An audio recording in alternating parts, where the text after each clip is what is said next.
सीधा मुझे लगता है तेजस्वी यादव के ही सवाल के जवाब से शुरुआत करते हैं। वो कह रहे हैं कि जब पेड़ पौधों की गिनती होती है तो जाति क्यों नहीं, कास्ट सेंसस क्यों नहीं? दीजिए जवाब। देखिए अंजना जी, बड़ा गंभीर विषय है क्योंकि पूरा देश इस विषय को सुन रहा है। मैं चाहता हूं गंभीरता के साथ एक एक करके उत्तर दे दूं, आपके प्रश्न का भी उत्तर दूंगा। नंबर एक, ये जो विषय है ये द्वंद्व का विषय नहीं है, ये चर्चा का विषय है और चर्चा चल रहा है। प्रधानमंत्री जी के दरबार तक, प्रधानमंत्री जी के ऑफिस तक ये विषय पहुंचा है। प्रधानमंत्री जी ने सभी पक्षों को सुना है और स्वाभाविक रूप से जो भी निर्णय प्रधानमंत्री जी और सरकार लेंगी वो विषय हमारे सामने आएगा। इसलिए पार्टी प्रधानमंत्री या सरकार से पहले अपना निर्णय नहीं सुना सकती, नंबर एक। नंबर दो, टेक्निकली स्पीकिंग एक रोहिणी आयोग अक्टूबर 2017 में बनाया गया था। देखिए कितनी ओबीसीयां हैं, उसकी उपजातियां क्या है, उसका श्रेणीकरण किस प्रकार से होगा, क्या पूर्व की त्रुटियां रही हैं, इन त्रुटियों को किस प्रकार से दूर करना है, इन सब विषयों को लेकर रोहिणी कमीशन का गठन किया गया था। और ये रोहिणी कमीशन जुलाई 2021 तक था, किंतु कोरोना के कालक्रम के कारण उसको बढ़ा करके लगभग इस साल के अंत तक इसके समय को बढ़ाया गया है। तो हमें इंतजार करना चाहिए कि रोहिणी आयोग भी इस पे क्या कहती है। जो एक तकनीकी पुट होता है वह भी हमें मिलेगा। तीसरी बात है, एक रिट पिटीशन सुप्रीम कोर्ट में भी इस विषय को लेकर सुनवाई हो रही है, वो उसका नतीजा आना बाकी है। तो सुप्रीम कोर्ट सर्वोच्च न्यायालय है, वह भी हमें सुनना चाहिए। बहरहाल जहां तक ये जो प्रश्न था कि अगर जानवरों को भी गिना जा सकता है तो ओबीसी जातियों को क्यों नहीं, मैं एक निवेदन करूंगा, इस पे चर्चा जरूर करिए, मगर ये उदाहरण ठीक नहीं है। औपनिवेशिक काल में जो वेस्टर्न कंट्रीज थे वहां मनुष्यों की गिनती होती थी, जानवरों की तरह गिनती होती थी, मगर ये केवल स्लेव्स की होती थी। इसलिए मैं केवल हाथ जोड़ के निवेदन करूंगा, ये कोई आक्षेप नहीं है कि ओबीसी का कंपैरिजन जानवरों के साथ करना, कि जानवरों की गिनती होती है तो ओबीसी की भी हो सकती है, ये उदाहरण उचित नहीं है।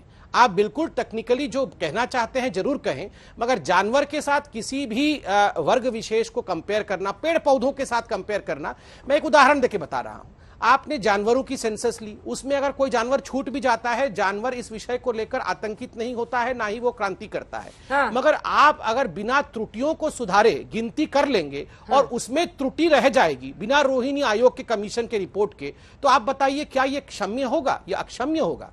कोई भी अगर छूट जाता है तो ये अक्षम्य होगा। इसलिए फुल प्रूफ तरीके से आगे बढ़ना बेटर होता है। तिलकधारी तिवारी जी, तिलकधारी तिवारी जी, मृत्युंजय जी, बताइए जी। आज जी, नीतीश बाबू के साथ ऐसा नाम कर दिए। तिलकधारी आप हैं इसलिए दिख रहा है, इसलिए वही बोला बस। मुझे ये बताइए कि ये जो एक साथ आए हैं, हालांकि वहां पर सवाल संबित पात्रा जी का खाली अधिकार थोड़े। हाँ नहीं, आपका है और आपका, इसीलिए मैंने बोला अच्छा है। मैं जो पूछ रही हूँ उस पर अब आते हैं सर।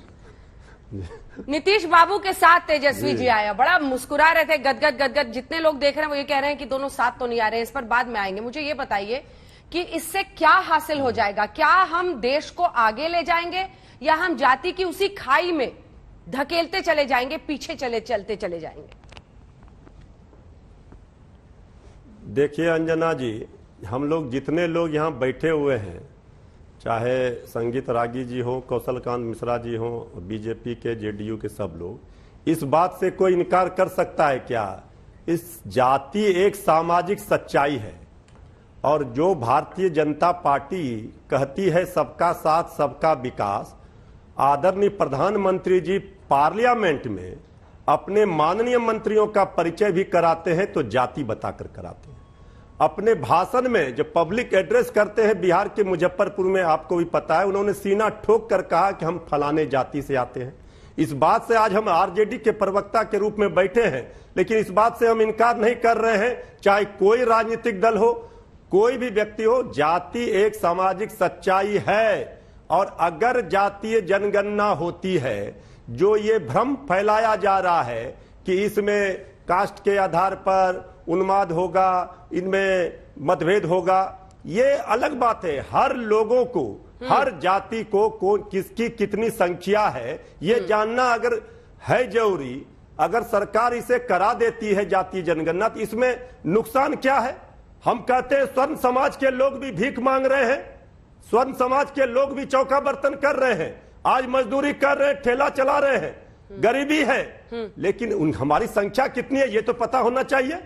जो पिछले समाज के लोग हैं, जो समाज के अंतिम पंक्ति में बैठे व्यक्ति हैं, देखिए, जब सरकारी योजनाओं का लाभ समाज के अंतिम पंक्ति में बैठे हुए व्यक्ति तक मिलेगा, वो वंचित समाज तक पहुंचेगा, जो बजट में प्रावधान होगा उसका हिस्सा उनको मिलेगा। इसमें बुराई क्या है? आदरणीय नीतीश कुमार जी भी सहमत हैं इस बात से।